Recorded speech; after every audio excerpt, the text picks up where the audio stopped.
set up? Let's see what we got here. Looks good. You'd be ready to go in if it even smells like he's in trouble. I'm filming Toronto. You gonna play or what? What do you got? Read 'em and weep, boys. 3 Betty and Veronicas. Hey, not so fast. Stray bullets flush. How would you believe this? I'm Nick at John's Pizzeria in New York with Joe, Jimmy, and Vinny from the old neighborhood. All night long? Come on. Let me shuffle up. Your client is facing serious violation of the Comics Code. He's facing 3 consecutive life sentences in a maximum security prison without any possibility of parole. Now, are you willing to make a deal? Were you talking to me? I'll be with you in a moment. I'm Jamie in LA with special guest Barbara Bosson from Murder One, and this is the Anti-Gravity Room. Are you sure you can defend your client and host a show at the same time, Ms. Malone? Yes. Who are you?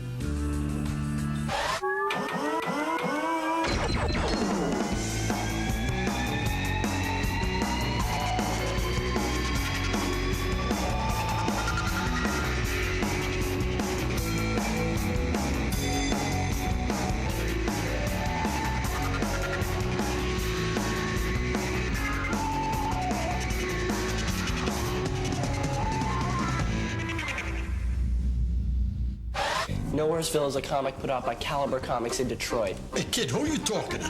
Vinny, it's okay. I had him checked out by Carmine. He's cool. Hey, fellas, we gonna play cards or what? What are you gritted for? The worst part of the night, I want. My name is Mark Ricketts, and I do a book called Nowheresville, which is a crime cocktail with a beatnik twist.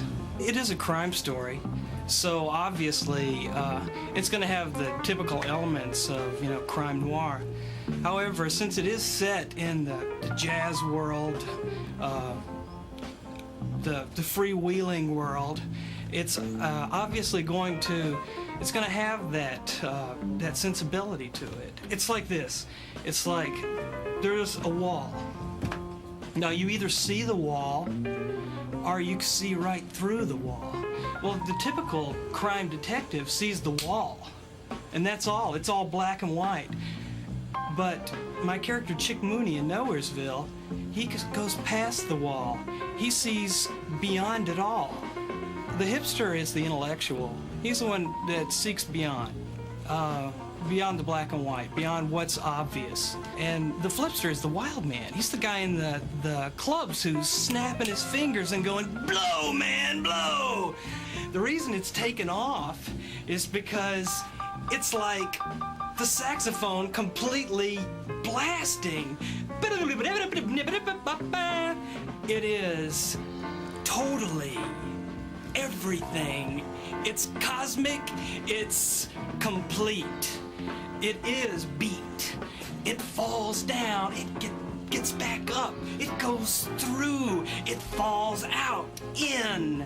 It is everything and nothing. She's a down little kitty that gets kinda giddy when we start to bawl. She's gone, she's really swinging now. Gets to jumping and baby's bouncing off the wall. She's gone, champagne tickles her nose. And when the bebop blows, off her shoes will go. She's real gone. So what if you brought a couple of ideas from Marvel? Everybody does it. That still doesn't make it legal, counselor. Your client was aware of the law. Did you seriously think that you could get away with this? I mean, come on. Get away with what? Hi, my name is Brian Michael Bendis, and I do Jinx for Caliber Comics, which is an ongoing bi-monthly crime series. I'm the writer and artist, everything but the staples, actually. Jinx is a story about a female bounty hunter. When I say bounty hunter, I'm not talking that barbed wire stuff. It's an actual bail bondsman, bail enforcement agent who is a just interestingly beautiful woman who actually hunts people for a living. That's her job. Bounty hunters they're agents for themselves. I mean, anyone in this country has the ability to actually make money hunting other people. My character got into it for more lofty circumstances. She wanted to actually help people or when they needed help the most, but that's not what it's about. It's about money. We meet the character just as she's come to the realization that the road that she was started on is not the road that she's on at all. And she's on a road that involves greed and money, and she's looking for a way out. She meets Goldfish, who's this small-time grifter, who also finds himself on this road that, you know, he thought it'd be cooler than it was, and he's looking for a way out too. Columbia is a Goldfish's partner. He thinks he's smart, but he's really not very bright, and there's nothing worse than someone who thinks that they're bright and they're not. He's just a rambunctious little pug. So it's sort of an urban retelling of the good, the bad, and the ugly with these characters. You know, the independent comic market is a lot like the independent film market. You're going to get something new, you're going to get something interesting, hopefully something that'll sit with you for a while. The visual look of the book is an attempt to capture the feel of what the cinematographers have done in the film noir era of the 1930s and 40s of actual film noir. So that's what the idea behind the book is. David Lynch said the best thing about black and white is that you're immediately transported to another world, no matter how realistic, no matter how gritty the world is in black and white. It's just a whole nother universe. And when you're dealing with crime fiction, it's the appeal of it is this. When you go see a science fiction movie, you're totally transported to another world. With crime fiction, it's another world, but it's a world that you know could be out there. It's, you know, you drive to work, you see stuff going on outside your window. It might not be your world, but you know it's out there. And people would like to know that if they were immediately thrown into this world, that they would, you know, they'd be Charles Bronson, they'd be kicking ass, they'd be some tough guy. So it's the most immediate of escapism, is that you're thrusting yourself into this world not too far off from your own, and then you get to live out the tough guy attitudes or the snappy patter, no matter what your life's like. Hi, I'm Susie. Hi, I'm Gail. And we're in L7. Our new album is called The Beauty Process Triple Platinum. What's up with what's going down in every city and every town? Cramping styles is the plan. They've got us in the palm of their hand. I used to collect comic books, and I collected Swamp Thing because I thought he was really creepy, but he was so sweet. And X-Men. And my little brother and I, we spent summers on an island in the middle of nowhere on the East Coast, and so we used to read Richie Rich, Dot, Polka, Little Lotta, and I guess that's the Harvey Comics series.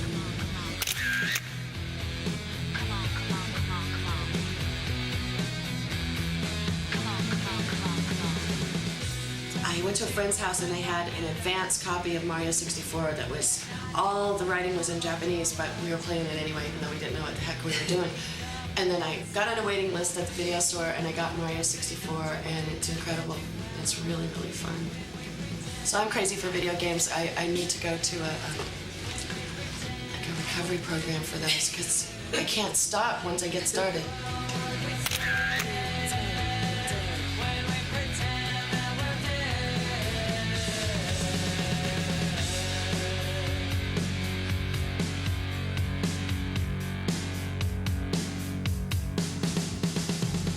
My most notable collections that people are either offended by or appreciate is taxidermy. And I'm a vegetarian, I have been for 25 years, and I love animals, but I don't do any commission pieces, and all of mine are really old or antiques. And I used to really more for educational properties when I was teaching drawing. And I collect fake food and miniature food. I collect stuffed animals and weird, odd dolls.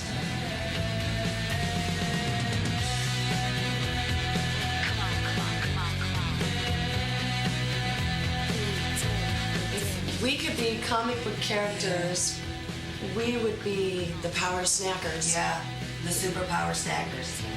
I think that would happen. And our L7 would be. Yeah, and our superpowers would be changing all caloric foods into no-calorie, no-fat foods. And we would fight crime with snacks.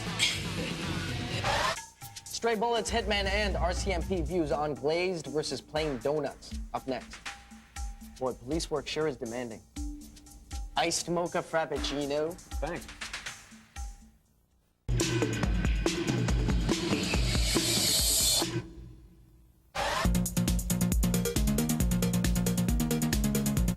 This week we're taking a look at Pandemonium, which is one of those 3D action type video games, kind of like Super Mario or Crash Bandicoot. Now, I'm playing this actually, and the opening is very, very interesting. Basically what happens is there are two characters, and the female character, Nikki, casts a spell, and the other guy goes, okay, why don't you cast this spell? But it's a level 10 spell. And she casts it, and this huge monster comes up and grabs the city and kills everybody. So basically, you have to be one of these guys and get rid of this huge monster, crazy monster. So it's a fun little game. I mean, you're running around, 3D graphics. Reminds me a lot of Crash Bandicoot. In fact, what I like better about this, actually, is Crash Bandicoot's very angly. It's very straight, or it's right angle. It's very straight, and you're always behind Crash Bandicoot. This one has a little bit of more, you know, you're going around like this. The graphics are great. The gameplay's all right once you start to learn the characters and start to learn the enemies and learning how to kill them. And I love jumping off these big watermelons. Now, this game, I have to say, for one of these types of games, there are a lot of them out there, I'll give it 3.5 Gs out of 5. It was kind of fun, but, you know, for this kind of game, you really have to knock my socks off. Though I did like the part where she created this monster and came down and killed everybody in the city. 3.5 Gs out of 5. Not bad. I would like to present a material witness to prove my client's innocence. Some people call Mr. David Lapham. I believe this will clear him beyond any shadow of a doubt. Miss Malon, it's the people, some people. And perhaps you may want to wait till we get to court before you start presenting witnesses. Oh, is that how that works? As I peruse the Alternative Press Expo, I find the Stray Bullets booth, and I also find the very famous David Lapham. Hello, David. How are you? Do you mind if we, the Anti-Gravity Room, come by and ask you a few questions? That's cool with me. Tell us about Stray Bullets. Stray Bullets is a comic that I do. I do everything from soup to nuts. Stray Bullets is a series of interconnected short stories dealing with mostly innocent people whose lives are affected by violent events, many times emotional, psychological, but also physical, and how that sort of warps them and how they lead basically dysfunctional lives. It's a crime drama series heavy on the drama. What pressed you to go towards that genre, crime? Well, I think it's a natural. I mean, I was never really into the sort of superhero type characters that a lot of comics are. And crime is more reality based and more has to do with more emotions, but it still provides an entertaining element. People running around with guns and shooting each other. Oh, he's a violent guy. That's okay. The hardcover, what has the reaction been? I mean, the reaction's been great. Everybody loves the book. I wanted, when we made the collection, it to be the ultimate version, like the one that I wanted to put on my shelf. Thank you very much for talking to us, David. Good talking to you. This just in. Sweet Christmas, the heroes for hire have returned.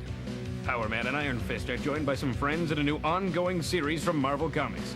Watch for it. 9 years and 900 pages long, Armageddon Quest tells the story of a reluctant demon forced to bring about the end of the world. Coming from series. Choose death. Warner Brothers has optioned Death, the high cost of living. Neil Gaiman, the scribe, may direct.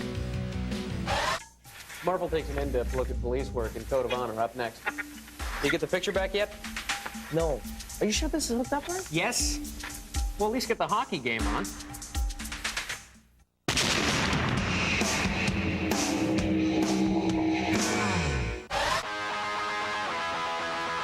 Hey, what's up, fellow pizza lovers? I'm Nick here at John's Pizzeria on Bleecker Street with Comicopia, my weekly chance to injure myself. Vinny, what do you got for us? Got Hitman number 13. This is another great book from the mind of Garth Ennis, best known for his work on Preacher. In the issue, our main hitman, Tommy, is called out on a job to stop a mad scientist from using his top-secret zombie gas to create an army of mad sea mammals. It's a trite story, I know. When Tommy gets to the scene, he finds that all of his shady hitmen friends have also been called to the same job. The writing on this is superb, and the art is not so bad itself. Every hitman should have one of these. It rates 4.9 on the anti-gravity scale. Joe, what do you got for us? Bloodshot numero uno. This is a revamped version of the original Bloodshot that was released by Valiant a couple of years back. The premise is still basically the same. A mysterious, Terminator-like guy in search of vengeance. But this version is a lot darker than the original. The story is done in witness description style, and the artist for this book, he does a great job of getting a second-person perspective feel of all the shots. Bloodshot is back, and is he scary? Should have read 3.9. Jimmy, what do you got? Reed Fleming, world's toughest milkman. In the spirit of milk and cheese, this comic releases everyone's pent-up aggression as Reed sticks it to the man for all of us. This issue follows Mr. Crab, a bigwig at the milk company, as he takes over for Reed and he learns milk delivery isn't as easy as it looks. The art and story is really fun. It's got a cartoony feel that is still very real. I give this 4 out of 5 G's on the anti-gravity scale because it reminds me of the time I broke that guy's nose. Okay, that's it for Comicopia this week. See you next time. Ah, that's no big deal. That's great exercise. No big Remember deal. about the guy we whacked in the Bronx? He's still got his toes sticking out of the ground. Jimmy, he talks about this code of honor thing. What code of honor? I thought this guy checked out. Look, Joe, don't get excited. We'll call Vito and we'll get it straightened out. You better. What do you think of Betty and Veronica? I'm Kelly Corvese, one of the X-Men editors here at Marvel Comics. Code of Honor is a fully painted limited series. It chronicles the life of rookie officer Jeffrey Piper, who works for the New York City Police Department. Now, he doesn't have optic blasts shooting from his eyes or an adamantium skeleton, but we explore some of the most amazing events in the Marvel Universe's history. And Jeffrey Piper discovers what it's like to be a hero in a world of superheroes. We felt a police officer is the closest thing in real life to a real superhero. We wanted to revisit some of the old classic stories of Marvel Comics and give the fans and readers a new perspective and showing the Marvel Universe as if it was happening in real life. Well, the look of the book is quite different from your standard comic book. It was inspired by Alex Ross on his Marvel series from a few years back. And the artists that were involved, Tristan Shane, Therese Nielsen, Bob Wakelin, and Brad Parker, were very excited to get this project. A lot of the credit as far as the storyline goes would have to go to Marcus McLaurin, who was an editor at Marvel at the time this project was started, who suggested the storyline and the character of Jeff Piper to Chuck Dixon, who did an amazing job of writing it. Jeff and a lot of the other officers in the book feel that some of the heroes are glory hounds, if not all of them. And there's a progression in the story where Jeff starts to realize he's a hero also. You know, he might not be the level of some of these superpowered heroes, but he makes a difference. And that's where he finds peace with himself at the end of the story. A good theme for the book, I believe, is that anyone can be a hero. We've taken one person's life and we've showed how he has to deal with being a hero and being compared to superheroes. And if he can come to terms with it, well, then possibly the reader can too. Please, please, don't take us to court. I'll do anything, please. I don't think you've quite got the gist of this plea bargain thing.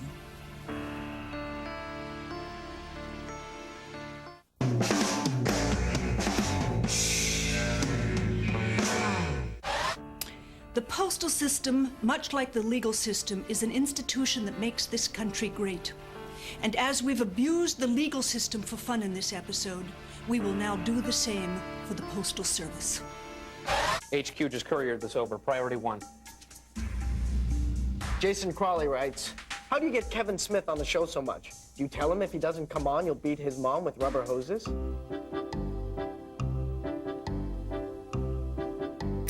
Yes.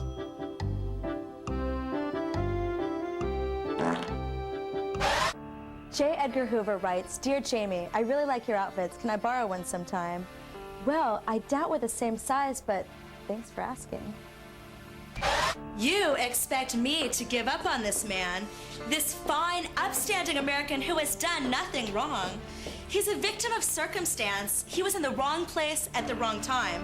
This is a miscarriage of justice. Jamie, your client has already confessed. He was taken off to death row an hour ago. Oh. Well, I guess that's it then. Next. You guys will never get anything out of me. You better stop talking. You're gonna be swinging, kid. Come on, tell us about this clone Spider-Man. Yeah, come on. Who's the real Spider-Man? Look, Come on, you better talk. no one cares about that. Preacher number one, all right? Preacher number one. Who's this preacher number one? Who's preacher number one?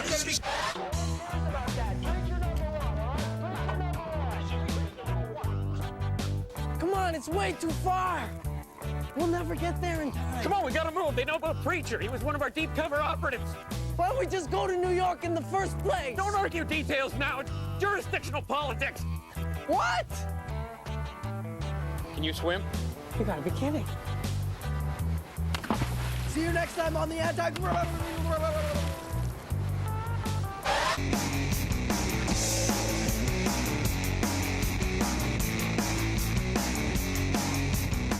Hi, this is Jonathan Frakes. The Sci-Fi Channel celebrates the 50th anniversary of the incident at Roswell. I'll be your host as we chart the history behind the mystery. Aliens Among Us, Roswell, and beyond. All next week on the Sci-Fi Channel.